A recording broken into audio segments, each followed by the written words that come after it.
ko wali ce ka wali muso ta moto la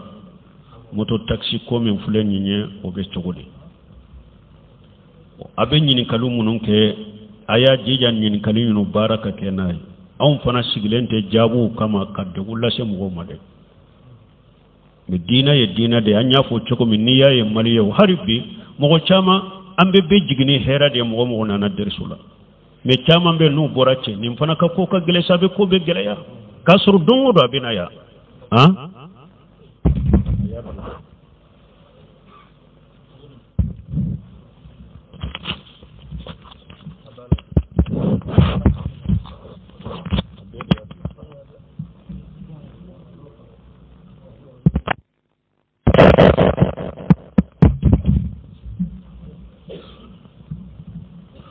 Israeli min ke jamaye mogo dobe a chama ambe an koni be ngane nyumani bisigi nyuma de bisigi be ka fo mogo nana lameli la dina famuni dina nyinini ni dina kanu de kama me chama be nu bora ale ye fembe de haramuya ale fana ye ko gele yasa ale ye ko be de ke bidiya tamadin ki yere kurosi nunuma awon ke siga fen haramu ya ni alama min haramu ya ande siga fen ke bidiya ni alama min ke bidiya nunu na nyono de tumbe fo har muhammad bin wahab nunu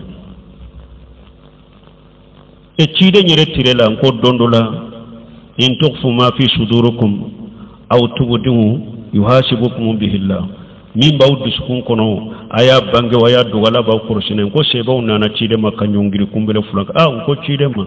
iya nyamara ni salli ande solo iya nyamara ni solo meni aya min fule ka jibe kan tese ni ne akwa uba ke ka ban silan ka utani wona de ko sami ana wasin anya me men tese ka anya men ta da kunnin koro yode ningele era man tese ni koro aku ban silan ka uye min ko wona de anya me anta akwa kana ni fone au ka fu sami ana watana yemin fanya me ambe tuwako hada madin ni ya do koko ni ewa agriyara tugo doni dona agriyara tugo ni yere ya danka ne duskun kono ko ala de nim bilanka ni nyenka doni de ala bon ko yaye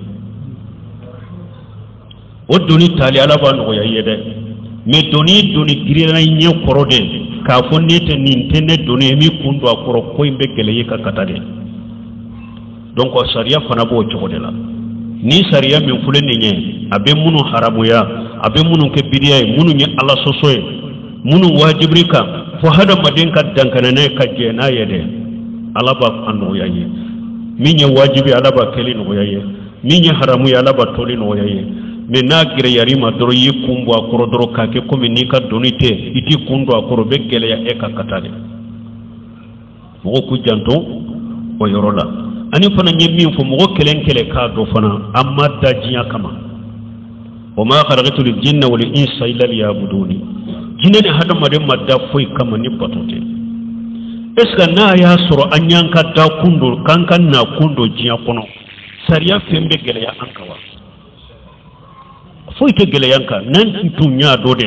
jiya ko munun fulenye jiya nema munun fulenye jiya antire munun fulenye aw manan nun kama anna ku jiya kono anda ku jiya kono o ye dina inde ni mogo nin dankani asoro ikad duskun kono dina ko fo ite gele yaika parce que ina kondo de mogo ko jatimina donc amé jabu min fatigi tala minye moto akira moto taxi aketa moto simple teo wali cheka wali musota ikofe moto la we haramu de parce que aka pare ko be magan yona anyo fo do anko chiden ko ikakkalali meseli ki yere sogonaye o da kadila kateme muso kamim kamaga muso kamim maga nyonyate daga ye donc o te daga wali cheka wali muso ikata ikofe moto la moto taxi do moto were do o ye haramu do te daga silama sayal